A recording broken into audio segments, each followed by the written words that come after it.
Et bonjour et bienvenue dans cette nouvelle vidéo. On continue notre tour d'horizon sur les distributions Linux et aujourd'hui je vais vous présenter un OS récent et populaire parmi les gamers, Garuda Linux.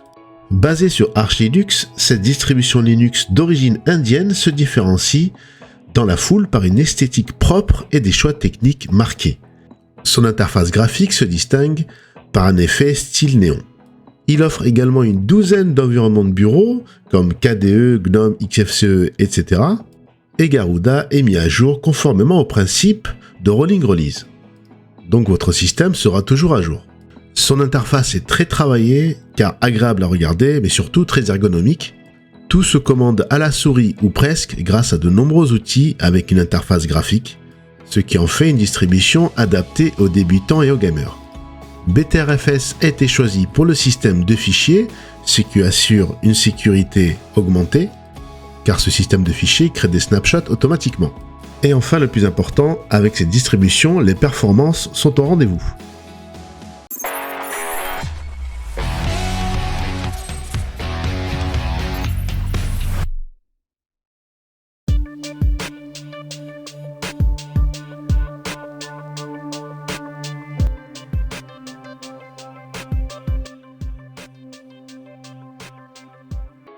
Allez, c'est parti pour le téléchargement du fichier ISO, une petite présentation. Et pour cela, je me rends sur le site officiel garudalinux.org. On arrive sur l'emblème de l'aigle en première page et on voit qu'il propose différents environnements de bureau comme KDE, XFCE, GNOME, etc. La dernière version, la Spizetus, sortie en octobre 2023, a apporté encore plus de stabilité et de performance. L'installation est très facile grâce à l'installeur Calamares, très ergonomique et guidé. Ils mettent en avant la beauté du thème, ce qui est vrai, avec style néon et des couleurs très acidulées. Le système de fichiers est BTRFS, le système de fichiers sécurisé et moderne, car il crée des snapshots pour pallier à toute défaillance de votre système. Il y a de nombreux outils comme Garuda Assistant qui vont permettre de configurer le système, d'installer des logiciels, de paramétrer votre matériel. Tout a été facilité pour les débutants et les gamers. Il propose FireDragon comme navigateur, mais vous pouvez bien sûr en installer d'autres. La gestion des kernels et du matériel, je vous le disais, est donc facilitée grâce à des assistants graphiques. Et on peut également installer de nombreux outils et des jeux et des launchers, tout ça de manière graphique comme Steam, Lutris, Heroic Game Launcher, etc. Et cela de manière très simple, en cochant tout simplement les launchers ou les utilitaires que l'on veut et en appliquant notre choix. Le modèle de publication Rolling Release garantit donc que le système soit toujours à jour. Donc les nouvelles fonctionnalités et les réparations sont importées directement. Il est basé sur le kernel Zen. Cette version de kernel est travaillée spécifiquement pour les performances et en particulier la latence et la réactivité du bureau, donc spécial pour les gamers. Je me rends tout en haut de la page, je clique sur Download et là donc, je vais procéder au téléchargement du fichier ISO.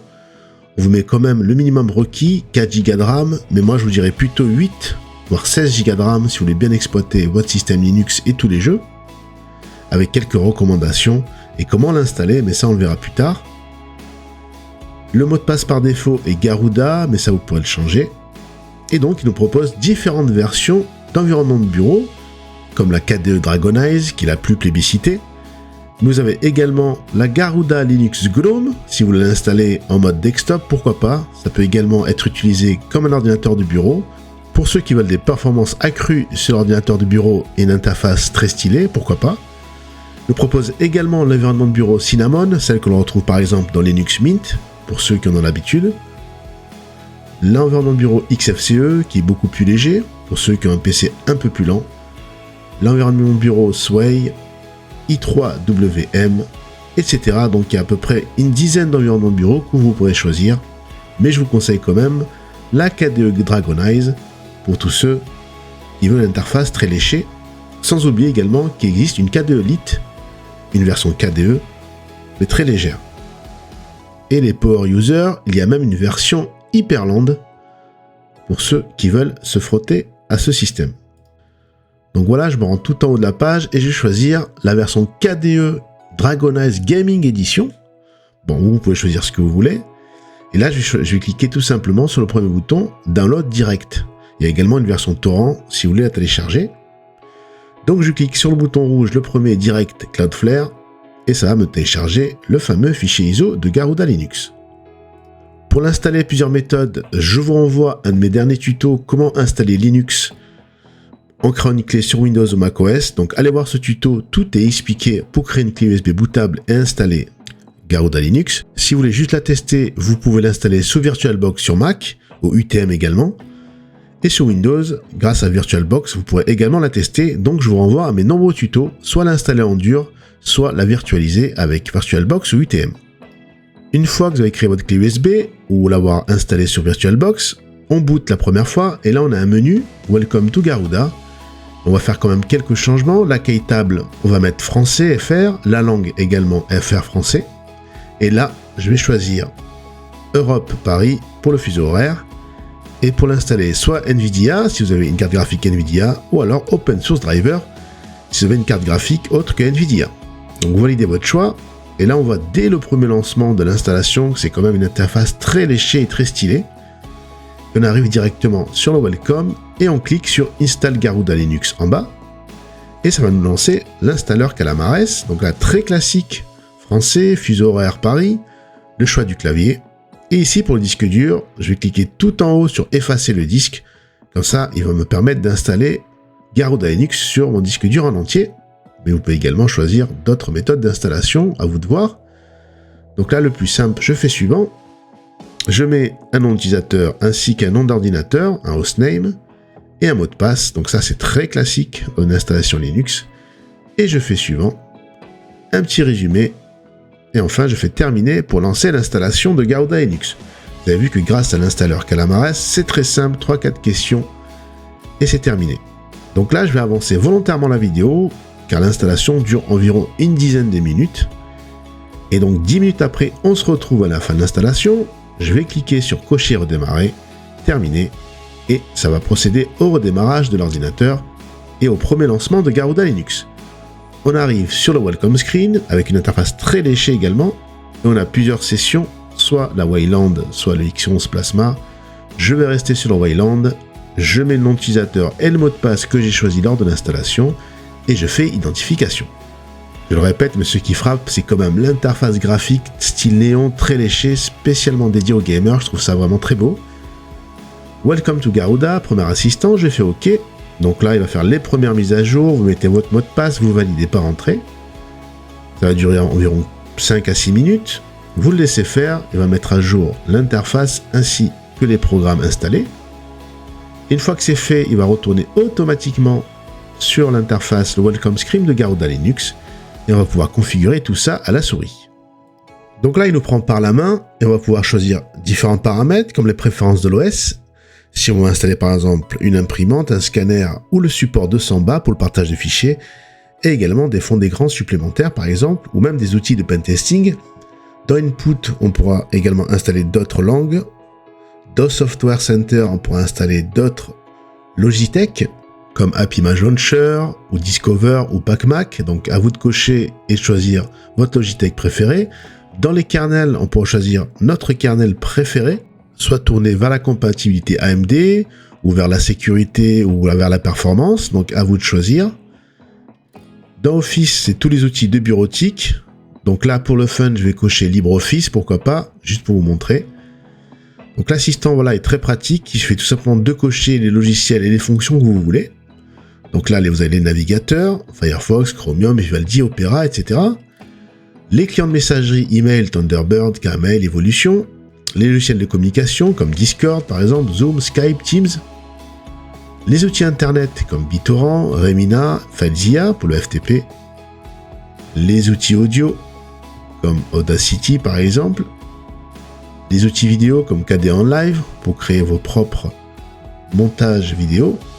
Dans graphique, vous avez GIMP, l'équivalent de Photoshop, Inkscape, l'équivalent d'Illustrator, multimédia également. Donc vous voyez, ce n'est pas seulement une distribution pour les gamers, ça peut être également une distribution bureautique ou de développement, car on a Visual Studio, Docker, KDevelop qui est proposé. Même la virtualisation, on nous propose Gnomeboxes ou VirtualBox, donc ça aussi on peut l'installer. Donc une fois que vous avez fait votre choix, Vous cochez donc tout ce que vous voulez, vous faites OK, vous mettez le mot de passe administrateur quand il vous le dit, et tout ça s'installe. Quelques minutes après Success, on a fini, on arrive sur le Garuda Welcome avec plein d'assistants qui vous permettent donc de configurer aux petits oignons votre distribution Linux. Dans maintenance, vous avez plein d'outils de maintenance comme le système de mise à jour, système update, la réinstallation des packages, le nettoyage des différents caches par exemple. Dans BTRFS Snapper, vous avez le lancement de l'assistant BTRFS. En cliquant dessus, on a donc le logiciel, donc là il faut mettre le mot de passe administrateur. Le logiciel qui va vous permettre de gérer votre système BTRFS et donc de créer des snapshots et pourquoi pas les restaurer. Donc ça c'est très bien je trouve pour cette distribution qui offre donc plus de sécurité au niveau du système de fichiers et de l'OS.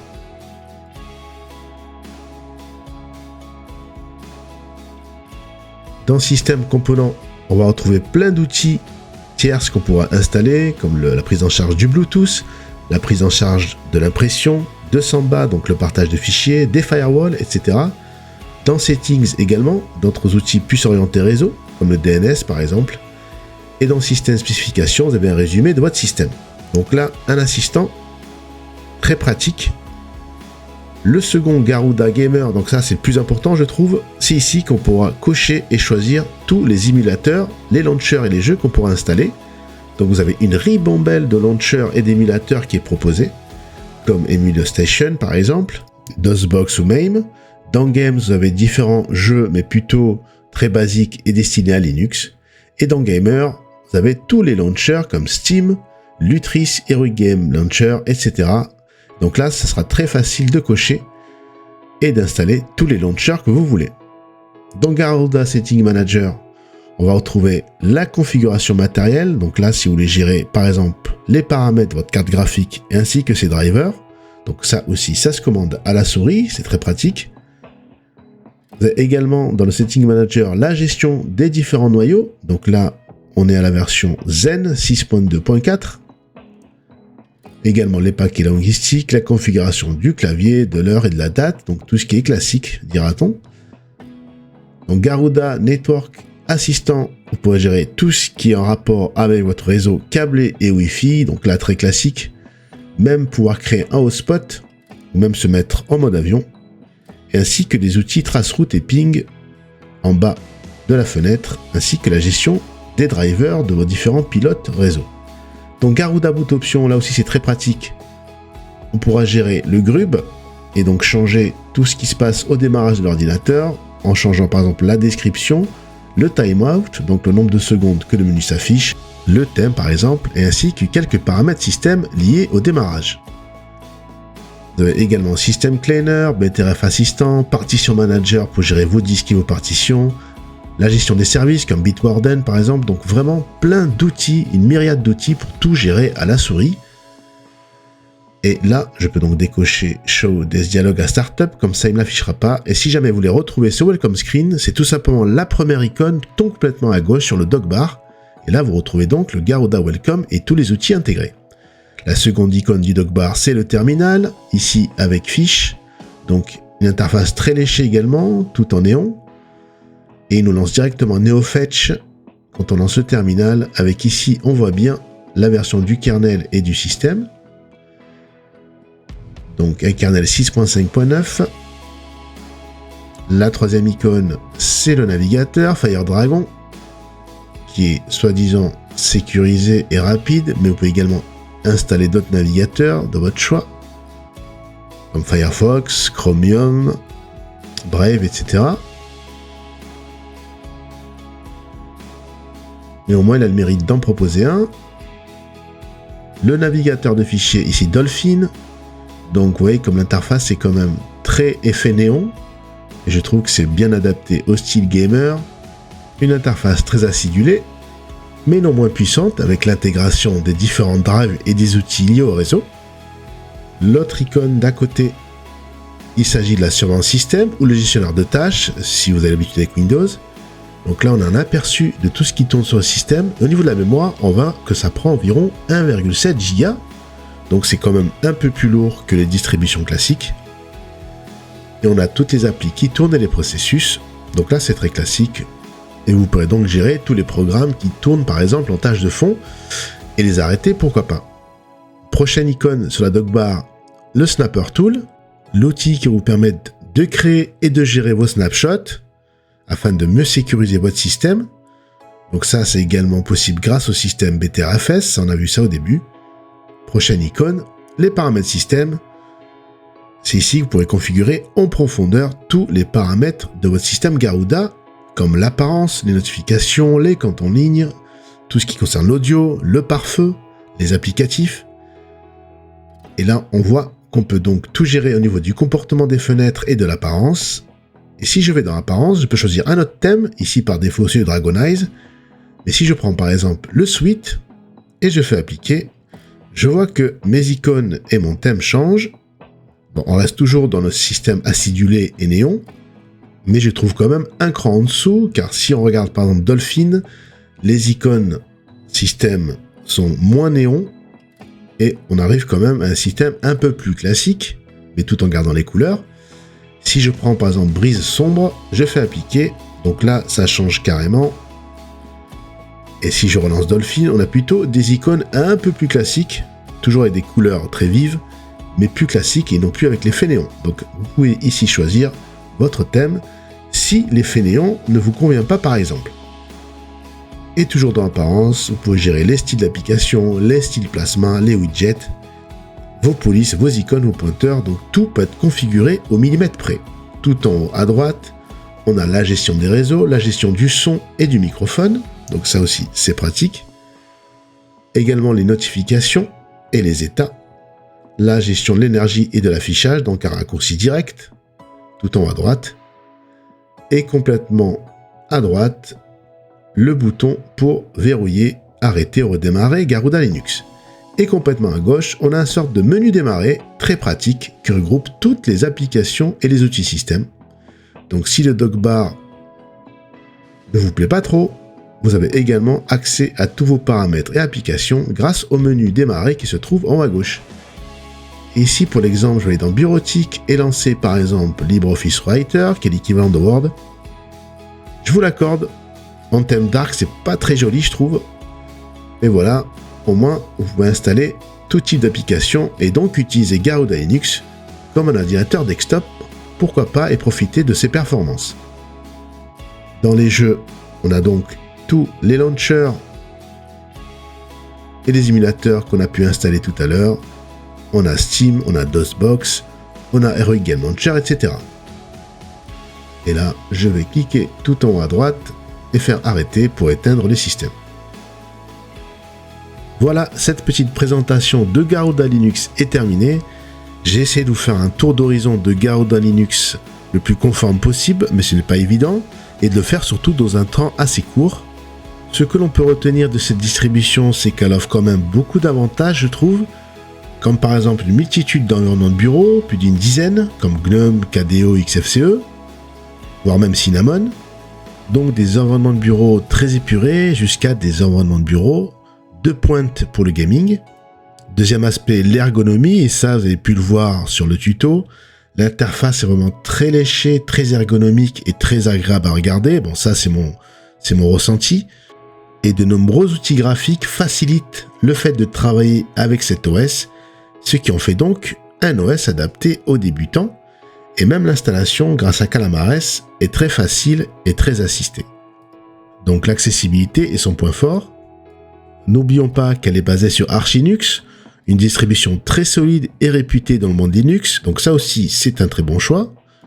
Le modèle de publication Rolling Release vous garantit le fait que votre système soit toujours à jour, et donc les réparations et les nouvelles fonctionnalités sont importées directement dans votre système. Au niveau de la sécurité, Snapper Tool est inclus, et l'outil BTRFS est configuré automatiquement afin de vous permettre de créer des instantanés, des snapshots, et voire de les restaurer en cas de défaillance système.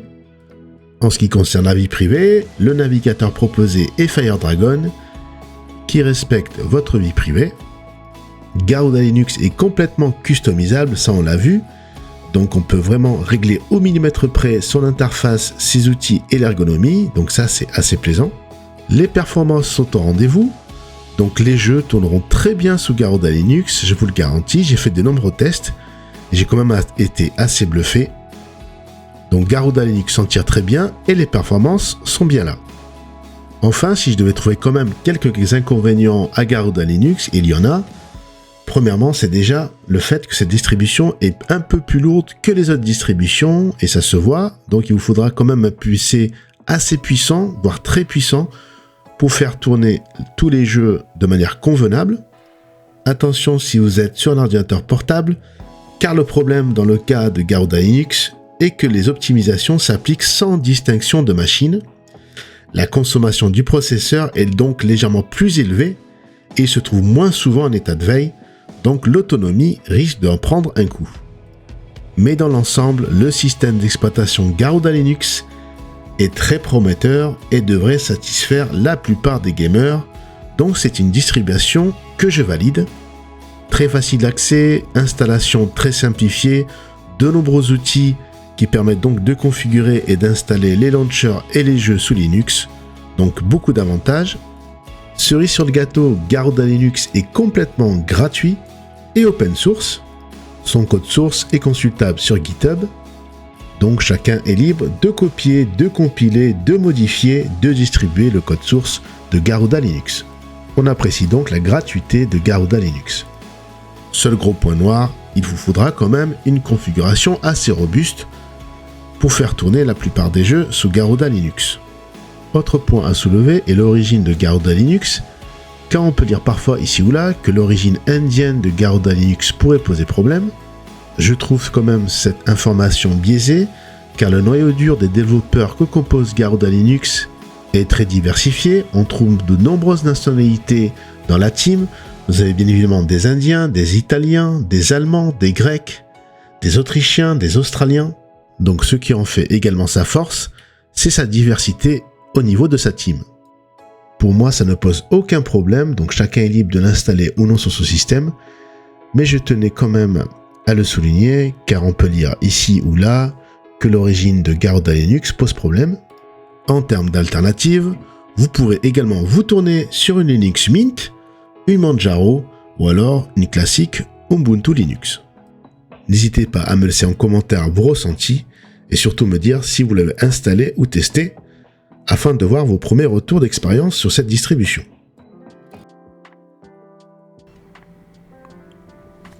N'oubliez pas de laisser un pouce bleu si la vidéo vous a plu, de vous abonner si ce n'est pas encore fait, et d'activer la cloche de notification pour ne rater aucune de mes vidéos. Merci et à bientôt pour une prochaine vidéo.